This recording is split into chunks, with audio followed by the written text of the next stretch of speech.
అందరికీ నమస్కారం. రేపు సాయంత్రం 4 గంటలకి మన గౌరవ ముఖ్యమంత్రి గారు పేదల పెన్నిధి, పేదల పాలిట దేవుడు గౌరవ ముఖ్యమంత్రి జగన్మోహన్ రెడ్డి గారి చేతుల మీదుగా ఆయన యొక్క కళలకు నిజరూపం బాబాసాహెబ్ అంబేద్కర్ గారి భారీ విగ్రహం, దాదాపు 206 అడుగులు, ఈ భారతదేశంలోనే ఎక్కడా లేనటువంటి భారీ విగ్రహం. విజయవాడ నడిబొడ్డు అంటే రాష్ట్ర నడిబొడ్డు, ఆల్మోస్ట్ ఈ ఆంధ్రప్రదేశ్ రాష్ట్ర నడిబొడ్డులో విజయవాడలో ఏర్పాటు చేయడం నిజంగా ముఖ్యమంత్రి గారి యొక్క గొప్పతనం. ఆయన యొక్క ఆలోచనలకు, ఆయన యొక్క మరి విధానాలకు తగ్గట్టు ఏదైతే ఆయన పేదల పక్షపాతిగా ముఖ్యమంత్రి గారు పేదల కోసం, నిరుపేదల కోసం ఆయన తన సర్వస్వాన్ని ఒడుతున్నారో ముఖ్యమంత్రి గారు ఈ రోజున, దానికి ఒక స్ఫూర్తి మన బాబాసాహెబ్ అంబేద్కర్ గారు. బాబాసాహెబ్ అంబేద్కర్ గారు నిరుపేద నుంచి వచ్చి మరి ఆ రోజున ఆయన అనుభవించినటువంటి కుల వివక్ష కానీ, ఈ వివక్ష కానీ, ఆయన బావి దగ్గర వివక్ష అనుభవించారు, అట్లాగే గుడి దగ్గర వివక్ష అనుభవించారు, అట్లాగే మీరు చూస్తే స్కూల్లో ఏదైతే ఆయన బాల్యంలో స్కూల్కి వెళ్ళినప్పుడు ఆ విద్యార్థులకి దూరంగా మరి గోను సంచి వేసి ఆయన కూర్చోబెట్టి చాలా నరకయాతనకు ఆయన గురి చేసినటువంటి పరిస్థితి. బావి దగ్గర, గుడి దగ్గర, నీళ్ళ దగ్గర, ఎక్కడైనా సరే, చదువు దగ్గర, అన్ని చోట్ల కూడా ఆయన వివక్ష అనిపించినప్పటికీ ఆయన ఒక కష్టంతో, ఒక పట్టుదలతో, కమిట్మెంట్తో ఆయన బాగా చదువుకుని బరోడా మహారాజ్ గారి యొక్క ఆర్థిక సాయంతో కొలంబియా యూనివర్సిటీలో మరి చదువుకోవటం, అక్కడ ఆయన పిహెచ్డి చేయటం, ఆ తర్వాత లండన్ స్కూల్ ఆఫ్ ఎకనామిక్స్లో ఆర్థిక శాస్త్రంలో నిపుణులుగా మరి పిహెచ్డి, దాన్ని మాస్టర్స్ చేయటం, ఆ తర్వాత అనేక రకాలుగా ఆర్థిక, సామాజిక, అట్లాగే కాన్స్టిట్యూషన్, రాజ్యాంగం మీద ఆయన పట్టు సంపాదించడం జరిగింది.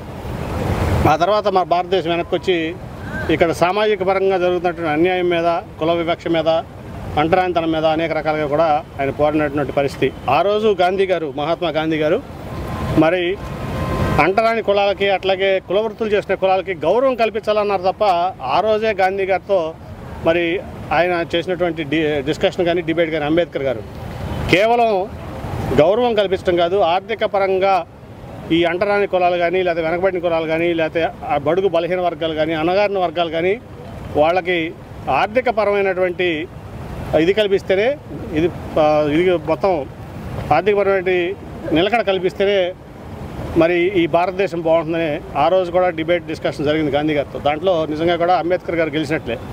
అట్లా అనేక రకాలుగా ఇది చేసినప్పుడు తర్వాత ఆయన సామాజిక సేవలో కానీ, సామాజిక న్యాయంలో కానీ అనేక rakaలుగా కూడా ఆయన చేసినటువంటి పోరాటాలు కానీ, ఆ తర్వాత భారతదేశానికి స్వాతంత్రం వచ్చినప్పుడు కాన్స్టిట్యూంట్ అసెంబ్లీలో ఫస్ట్ లా మినిస్టర్గా ఆయన, అట్లాగే ఈ రాజ్యాంగ కమిటీ రాసే కమిటీకి చైర్మన్గా ఆయన చేసినటువంటి పనులు, ఆయన రాసినటువంటి రాజ్యాంగం ఇవాళ ప్రపంచంలోనే ఒక మేటి రాజ్యాంగం మన భారత రాజ్యాంగం. అది అంబేద్కర్ గారు చేతుల మీదుగా రచించబడినటువంటి రాజ్యాంగం.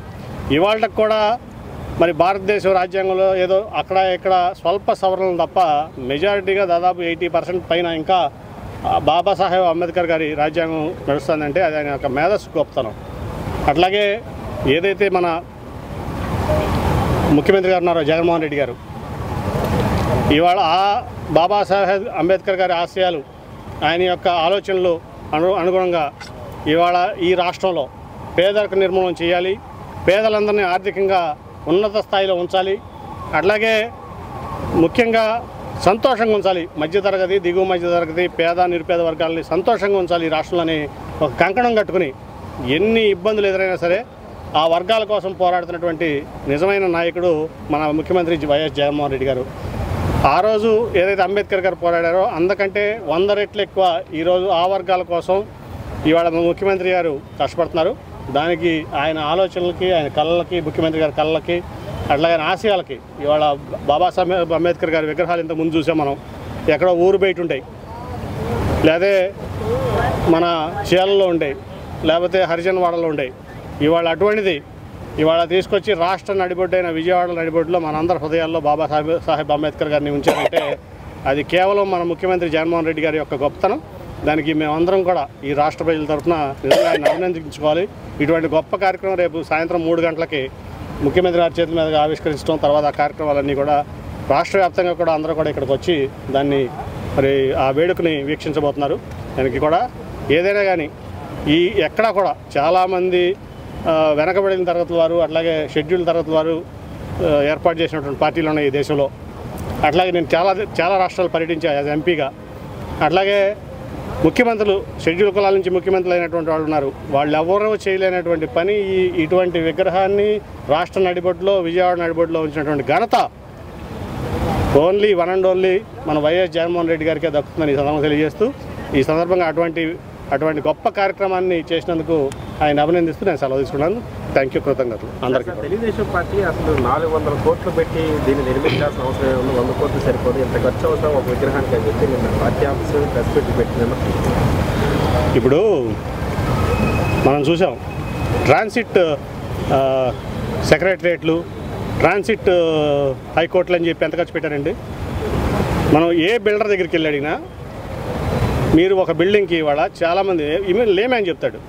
ఇవాళ ఒక బిల్డింగ్ కట్టడానికి మీకు 2000 రూపాయలు సరిపోద్ది అడుగుకి. ఇక్కడైతే హైదరాబాద్లో అయితే 16,700 రూపాయలు సరిపోద్దాను. మన టెంపరీ సెక్రటరీ ఎంత ఖర్చు పెట్టారంటే 10,000 ఇచ్చాడు అడుగుకి చంద్రబాబు నాయుడు గారు. 10,000 రూపాయలు పెట్టి టెంపరీ సెక్రటరీ కట్టాడు. అది పక్క కాదు, ల్యాండ్ ఇచ్చి ఎమ్యూనిటీస్ ఇచ్చి 10,000 రూపాయలు అడుగుకి ఇచ్చినటువంటి గొప్ప వ్యక్తి భారతదేశంలో ఉన్నారండి. మీరు చెప్పండి, ఎవరన్నా ఇప్పుడు మీ జనరల్గా ఎవరన్నా ప్రెస్ అయినా సరే వెళ్ళి నాకు ఒక ఇల్లు కావాలని ఒక అపార్ట్మెంట్ కన్స్ట్రక్షన్ బిల్డర్ దగ్గరికి వెళ్తే ఏం చెప్తారు, అడిగింతండి మాది అంటారు బేసిక్గా. సోరీ 2,000 హయ్యర్ సైడు, 2,000 కాకుండా ప్లస్ ఇంకో 2,000 వేసుకోండి, 4,000. ఎందుకైందండి 10,000? నేను టీడీపీ ఎంపీనే కదా, చెప్పానండి బాబు కొడుకుని సమాధానం. ఏమైంది మిగతా 6,000 ఏమైంది? 2,000 ప్లస్ 2,000 ఇస్తున్నాను మీకు. అసలు మీరు మొత్తం ఈ ల్యాండ్ పూలింగ్లో మీరు రైతులు మోసం చేశారు, మొత్తం ఆ ల్యాండ్ పూలింగ్ చేసి ఈ రాష్ట్రాన్ని మోసం చేశారు. టెంపరీ సెక్రటరియట్ కోసం, టెంపరీ హైకోర్టు కోసం, టెంపరీ బిల్డింగ్ కోసం 10,000 ఎందుకు అయిందండి అడుగుకి? ఎవరన్నా మీరు చెప్పండి, ఈ ప్రెస్లో కానీ ఎవరన్నా మీరు ఇల్లు కొనుక్కుంటారు, లేకపోతే లగ్జరీ అపార్ట్మెంట్కి ఎంత అవుతుందండి? 4,000 అడుగు ఖర్చు. సరే అమ్మితే అపార్ట్మెంట్ బిల్డర్ 500, 1,000 రూపాయలు లాభం వేసుకోవచ్చు, కానీ 10,000 ఎందుకు పెట్టారు? లేమని చెప్తాడు కదా మినిమం, అవునా కదా? ఇప్పుడు ఈ 450 కోట్లు అయింది, కాగు ఉంది, లేకపోతే ఇది ఉంది, కాంట్రాక్టులు టెండర్లు వేస్తారు, దాని మీద వస్తుంది. నేను చిట్టా తీస్తే చంద్రబాబు నాయుడు గారు ఆడవాలి, అర్థమైందా? దాని మీద అనవసరం రాజకీయాలు అనవసరం, ప్రతిదాన్ని రాజకీయం చేయడం అనవసరం. ఇప్పుడు రాజకీయం చేయాల్సిన విషయాలు ఉంటాయి, రాజకీయం చేయకూడసిన విషయాలు ఉంటాయి. అంబేద్కర్ గారి విగ్రహం గొప్ప కార్యక్రమం, దాంట్లో ఎటువంటి డౌట్ లేదు. ఈ భారతదేశంలో గొప్ప కార్యక్రమం, దాంట్లో ఎవరో కూడా ఇది చేయకూడదు. అంబేద్కర్ గారి విగ్రహావిష్కరణని రాజకీయం చేసి బడుగు బలహీన వర్గాలని కించపరచొద్దని ఈ సందర్భంగా తెలుగుదేశం పార్టీ వాళ్ళందరికీ కూడా నేను చెప్తున్నా. మీకు అది మంచిది కాదు, మీ పార్టీ మట్టి కొట్టుకుపోతుంది చేస్తే. 80% వైఎస్ఆర్సీపీని ఖాళీ చేస్తామని చెప్పి కేసీఆర్ చిన్ని అంటారు సార్. ఉత్తర కుమార్ ప్రగల్భాలకు నేనేం సమాధానం చెప్పనండి. బాక్స్లో ఓపెన్ చేసినాక ఏది 80% ఖాళీ అవుతుంది చూద్దాం కదా. ఇప్పుడు ఎందుకు మనకి వాళ్ళు చిన్న వాళ్ళ మాటలకి నేను సమాధానం ఎక్కడ చెప్తాను? ప్రజలు సమాధానం చెప్తారు అవన్నీ.